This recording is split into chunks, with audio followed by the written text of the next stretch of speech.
Le jour de l'examen, l'inspecteur dispose d'un petit livret avec la liste des questions numérotées de 1 à 100. Pour savoir quelles questions poser, il se basera sur les 2 derniers chiffres du totaliseur kilométrique. Par exemple, ici, il posera la question numéro 32. Vous aurez 3 questions. Une question portant sur une vérification intérieure ou extérieure, une question portant sur la sécurité routière et une question sur les premiers secours.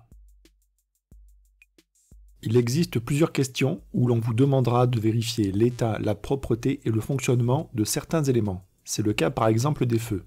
Dans ce cas, vous faites le tour de tous les éléments demandés et si tout est bon, vous dites qu'ils fonctionnent, c'est-à-dire qu'ils sont allumés, qu'ils sont propres, c'est-à-dire pas sales, et en bon état, c'est-à-dire pas cassés. Dernière précision, lorsque vous voudrez allumer un feu, actionner un essuie-glace ou afficher un voyant, il se peut que celui-ci ne soit pas fonctionnel directement.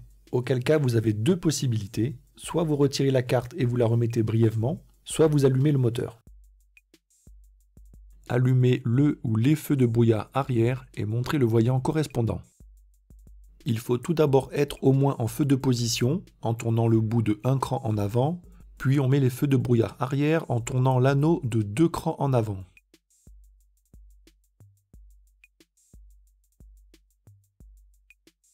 Pouvez-vous les utiliser par forte pluie? Non, car leur forte puissance risquerait d'éblouir les gens derrière nous. Allumez les feux de route et montrez le voyant correspondant. Avant tout, il faut être en feu de croisement en tournant le bout de 2 crans en avant. Puis pour allumer les feux de route, on pousse la manette vers l'avant.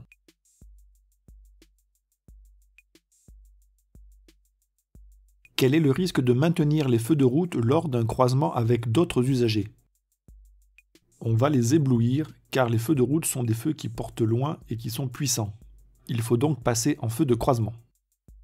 Ceci est valable aussi pour les usagers que l'on suit. De quelle couleur est le voyant qui indique au conducteur que le feu de brouillard arrière est allumé? Il est orange. Quelle est la différence entre un voyant orange et un voyant rouge? Le voyant rouge indique une anomalie de fonctionnement ou un danger. Il convient alors de s'arrêter immédiatement. Quant au voyant orange, il signale un élément important mais non dangereux. Montrez l'indicateur de niveau de carburant. Quelles sont les précautions à prendre lors du remplissage du réservoir? Il faut tout d'abord arrêter le moteur et veiller à ne pas faire déborder le carburant. Il est aussi interdit de fumer ou d'utiliser son téléphone portable. Montrez le voyant d'alerte signalant une pression insuffisante d'huile dans le moteur. Quelles sont les conditions à respecter pour contrôler le niveau d'huile? Le véhicule doit être sur un terrain plat et le moteur froid pour ne pas fausser la mesure. Montrez le voyant d'alerte signalant un défaut de batterie. Qu'est-ce qui peut provoquer la décharge de la batterie moteur éteint? Si le moteur est éteint, le fait de laisser un appareil électrique allumé, tel que l'autoradio ou encore les phares, finira par vider la batterie. De quelle couleur est le voyant qui indique une défaillance du système de freinage? Le voyant est rouge. Quel est le risque de circuler avec un frein de parking mal desserré? On aura une dégradation du système de freinage. Montrez le voyant d'alerte signalant une température trop élevée du liquide de refroidissement. Quelle est la conséquence d'une température trop élevée de ce liquide? On a un risque de surchauffe ou de casse moteur. Montrez le voyant signalant la mauvaise fermeture d'une portière. Pour le faire apparaître, pensez à entrouvrir votre portière.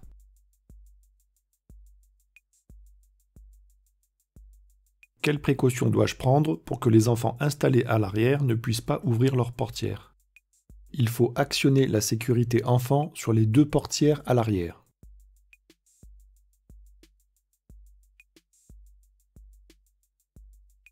Montrez le voyant signalant l'absence de bouclage de la ceinture de sécurité du conducteur.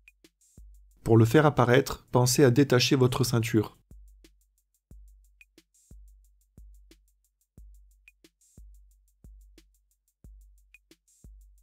En règle générale, à partir de quel âge un enfant peut-il être installé sur le siège passager avant du véhicule? Il peut y être installé à partir de 10 ans. Montrez sur le tableau de bord le voyant indiquant une baisse de pression d'air d'un pneumatique. À quelle fréquence est-il préconisé de vérifier la pression d'air des pneumatiques? Il est conseillé de le faire tous les mois, ainsi qu'avant un long trajet. Actionnez les feux de détresse.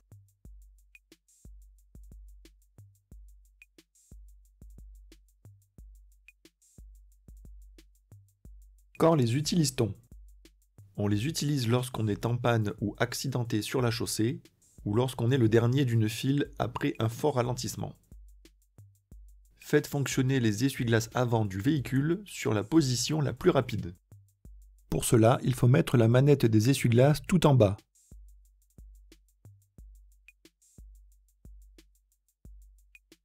Comment détecter leur usure en circulation? Les balais n'évacueront pas bien l'eau ou laisseront des traces. Faites fonctionner l'essuie-glace arrière du véhicule. Pour ce faire, on tourne le bout de la manette de droite d'un cran en avant.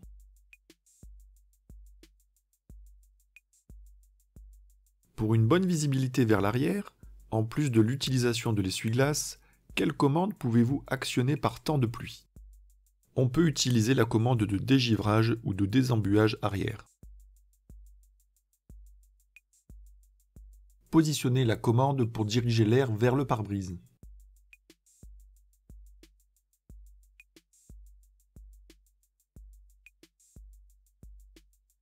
Citez 2 éléments complémentaires permettant un désembuage efficace. On peut augmenter la vitesse de ventilation, mettre la commande de température sur air chaud et actionner la climatisation. Actionnez le dégivrage de la lunette arrière et montrez le voyant ou le repère correspondant.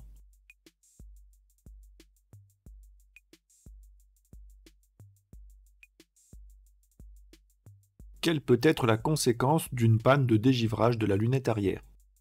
La buée ou le givre ne pourront pas être éliminés, gênant ainsi la visibilité. Montrez la commande de recyclage de l'air.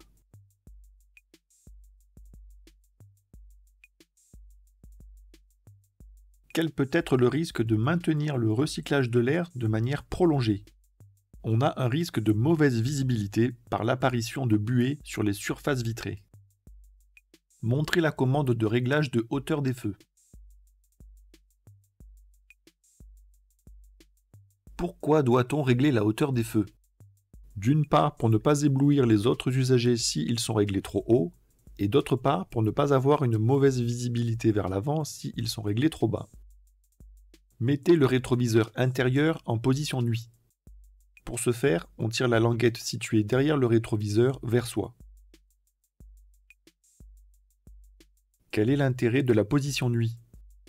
L'intérêt est de ne pas être ébloui par le véhicule qui nous suit. Montrez la commande de réglage du volant.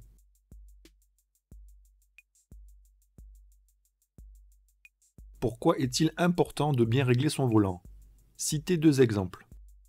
Pour le confort de conduite, l'accessibilité aux commandes, la visibilité du tableau de bord, l'efficacité des airbags. Sans l'actionner, montrez la commande de l'avertisseur sonore.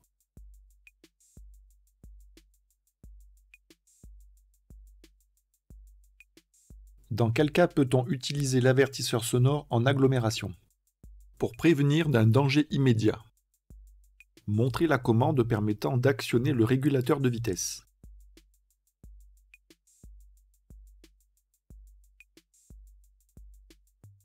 Sans actionner la commande du régulateur, comment le désactiver rapidement? On le désactive en appuyant sur la pédale du frein ou la pédale de l'embrayage. Si le véhicule en est équipé, montrez la commande du limiteur de vitesse.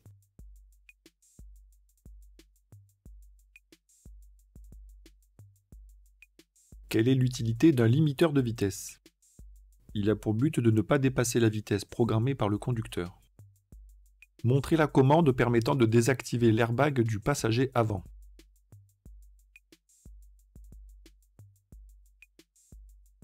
Dans quelle situation doit-on le désactiver? On doit le désactiver lors du transport d'un enfant à l'avant dans un siège auto, dos à la route.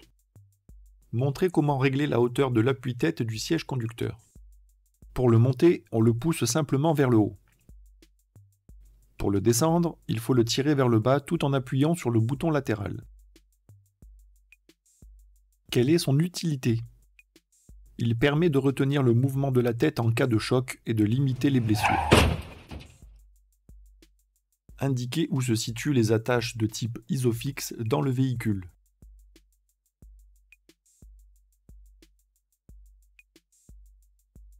Peut-on fixer tous les sièges enfants sur des attaches de type Isofix? Non, uniquement ceux compatibles avec ce type d'attache. Vérifiez la présence du gilet de haute visibilité. Ce gilet doit être à portée immédiate du conducteur. On le place généralement soit dans la boîte à gants, soit dans les rangements de portière. En cas de panne ou d'accident, quel autre accessoire de sécurité est obligatoire? Il s'agit du triangle de présignalisation. Vérifiez la présence du triangle de présignalisation. En général, on le place dans le coffre. Utilise-t-on le triangle de présignalisation sur autoroute? Surtout pas, car il serait beaucoup trop dangereux d'aller le placer. Vérifiez la présence du certificat d'immatriculation du véhicule, appelé aussi carte grise. On la place généralement dans le pare-soleil, dans les rangements de portière ou dans la boîte à gants. Quels sont les deux autres documents obligatoires à présenter en cas de contrôle par les forces de l'ordre? Il s'agit du permis de conduire et de l'attestation d'assurance du véhicule. Vérifiez la présence de l'attestation d'assurance du véhicule et de sa vignette sur le pare-brise. En général, on place l'attestation d'assurance dans le pare-soleil, dans les rangements de portière ou dans la boîte à gants. La vignette, quant à elle, se situe en bas à droite du pare-brise. Quels sont les deux autres documents obligatoires à présenter en cas de contrôle par les forces de l'ordre? Il s'agit du permis de conduire et du certificat d'immatriculation. Vérifiez la présence du constat amiable dans le véhicule. On le place généralement dans les rangements de portière ou dans la boîte à gants. En cas d'accident, dans quel délai doit-il être transmis à l'assureur? Il faut le transmettre dans les 5 jours ouvrés, c'est-à-dire sans compter le samedi et le dimanche. Vérifiez la présence de l'éthylotest. On le place généralement dans la boîte à gants. À partir de quel taux d'alcoolémie, en période de permis probatoire, est-on en infraction? On est en infraction à partir de 0,2 g par litre dans le sang, c'est-à-dire 0 verre, car dès le premier verre, ce seuil peut être dépassé. Vérifiez l'état, la propreté et le fonctionnement des feux diurnes. Pour rappel, les feux diurnes sont situés à l'avant et sont allumés en permanence dès lors que vous mettez le contact ou le moteur en marche. Quelle est leur utilité? Ils servent à rendre le véhicule plus visible le jour. Contrôler l'état, la propreté et le fonctionnement des feux de position à l'avant et à l'arrière du véhicule. Avant de sortir, pensez à les allumer en tournant le bout de un cran en avant.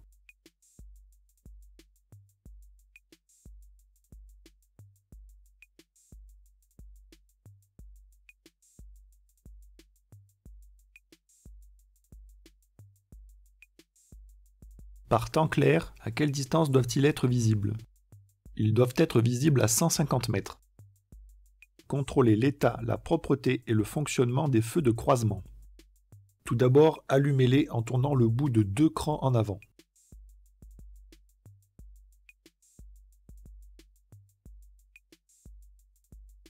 Quelles sont les conséquences d'un mauvais réglage de ces feux? On aura une mauvaise vision vers l'avant s'ils sont réglés trop bas, ou le risque d'éblouir les usagers devant nous s'ils sont réglés trop haut.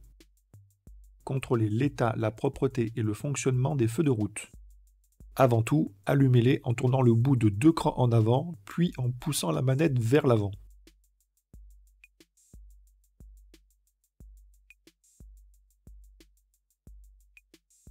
Citez un cas d'utilisation de l'appel lumineux. On peut utiliser l'appel lumineux pour avertir de son approche, en cas de danger, et à la place de l'avertisseur sonore. Contrôler l'état, la propreté et le fonctionnement du ou des feux de brouillard arrière. Avant de sortir, mettez au moins les feux de position en tournant le bout de 1 cran en avant, puis en tournant l'anneau de 2 crans en avant.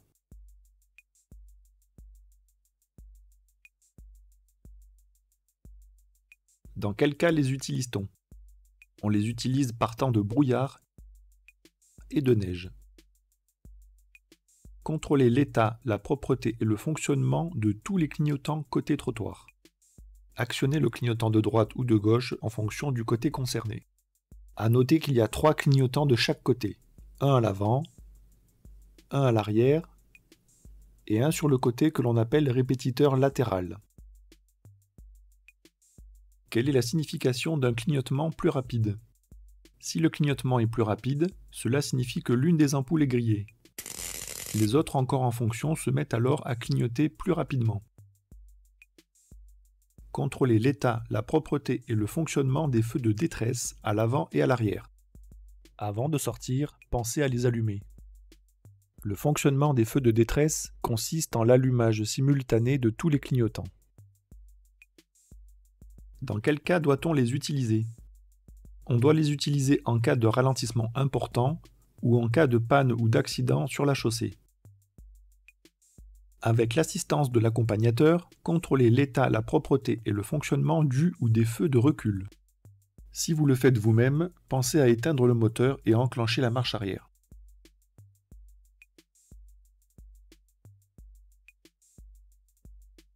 Quelles sont leurs deux utilités? Ils servent à avertir les autres usagers de la manœuvre et à éclairer la zone de recul la nuit. Avec l'assistance de l'accompagnateur, contrôlez l'état, la propreté et le fonctionnement des feux de stop. Pour cette question, vous devrez demander à votre moniteur d'aller appuyer sur la pédale du frein pendant que vous allez à l'arrière avec l'inspecteur pour vérifier les feux stop. Quelle est la conséquence en cas de panne des feux de stop? La conséquence est un manque d'information pour les usagers suiveurs et un risque de collision. Vérifiez l'état et la propreté des plaques d'immatriculation. N'oubliez pas qu'il y a 2 plaques d'immatriculation, une à l'avant et une à l'arrière. Quelles sont les précautions à prendre en cas d'installation d'un porte-vélo? On doit veiller à ce que la plaque d'immatriculation et les feux restent bien visibles. Vérifiez le fonctionnement de l'éclairage de la plaque d'immatriculation à l'arrière. Mettez en marche n'importe quel feu pour que la lumière puisse s'allumer. Un défaut d'éclairage de la plaque lors du contrôle technique entraîne-t-il une contre-visite? Oui, dans ce cas, la contre-visite est obligatoire. Contrôlez l'état du flanc sur l'un des pneumatiques. Le flanc, c'est le côté du pneu. On ne doit y trouver ni déchirure, ni bosse ou hernie. Citez un endroit où l'on peut trouver les pressions préconisées pour les pneumatiques. Elles sont indiquées soit dans la notice d'utilisation du véhicule, soit sur une plaque sur une portière, soit au niveau de la trappe à carburant. Pour notre véhicule, elle est située sur la portière. Sur le flanc d'un pneumatique, désignez le repère du témoin d'usure de la bande de roulement. Pour rappel, la bande de roulement est la partie en contact avec la chaussée. C'est elle qui possède les rainures.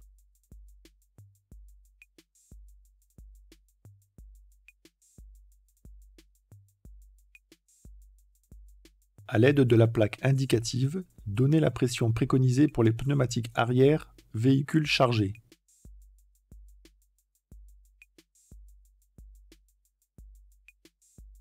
La valeur indiquée ici vaut pour des conditions normales.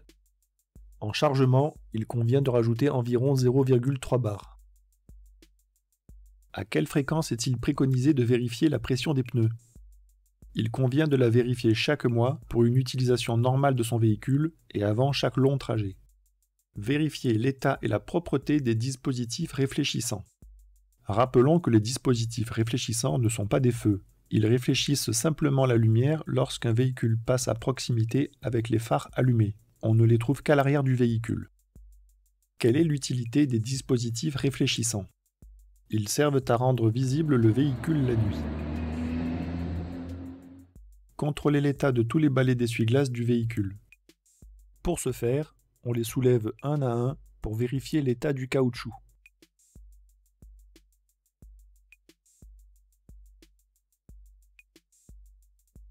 Quel est le risque de circuler avec les balais d'essuie-glace défectueux? On aura une mauvaise visibilité en cas d'intempérie. Montrez où se situent les gicleurs de lave-glace avant.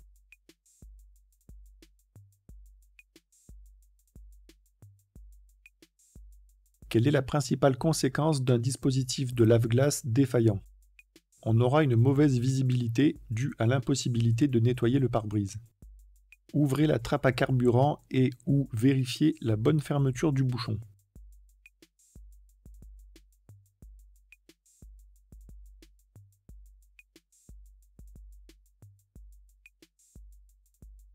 Quelles sont les précautions à prendre lors du remplissage du réservoir?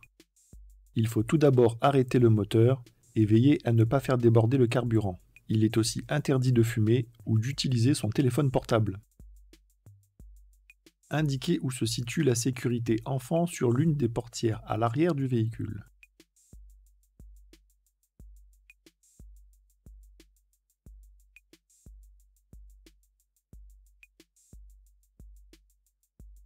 Procédez à l'ouverture du capot, puis à sa fermeture en vous assurant de son verrouillage.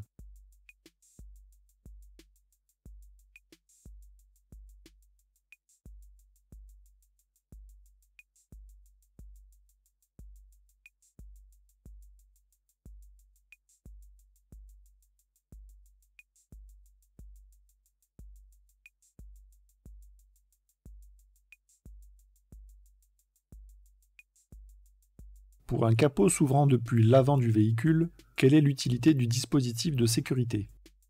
Il empêche l'ouverture du capot en circulation en cas de mauvais verrouillage. En roulant, quel est le risque d'une mauvaise fermeture du capot? On a le risque que le capot s'ouvre, pouvant entraîner un accident. Montrez l'orifice de remplissage du produit lave-glace.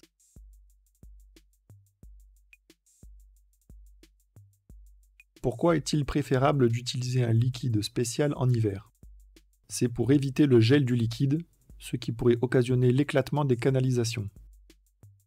Quel est le principal risque d'une absence de liquide lave-glace? On a le risque d'une mauvaise visibilité, puisque les surfaces vitrées ne seront pas bien nettoyées. Montrez où s'effectue le contrôle du niveau du liquide de frein. Le niveau se voit par transparence et doit se situer entre le minimum et le maximum. Quelle est la conséquence d'un niveau insuffisant du liquide de frein?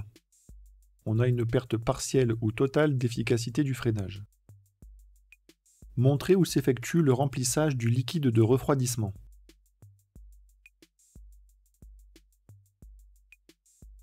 Quel est le danger si l'on complète le niveau du liquide lorsque le moteur est chaud? On a un risque de projection et de brûlure, car avec la montée en température, le liquide est sous pression. Montrez où s'effectue le remplissage de l'huile moteur.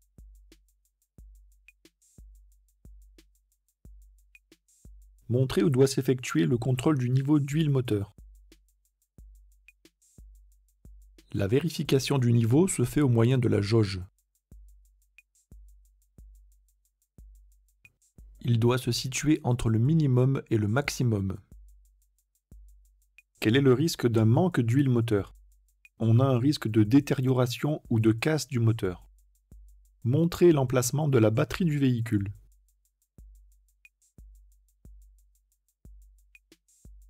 Quelle est la solution en cas de panne de batterie pour démarrer le véhicule sans le déplacer? En fait, on a deux possibilités. Soit on branche une deuxième batterie en parallèle, en branchant les plus ensemble et les moins ensemble, soit on la remplace par une batterie neuve. Montrez où s'effectue le changement d'une ampoule à l'avant du véhicule. L'accès aux ampoules se fait par derrière. Quelles sont les conséquences en cas de panne d'un feu de croisement?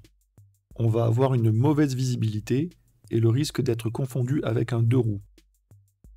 Ouvrez et refermez le coffre, puis vérifiez sa bonne fermeture.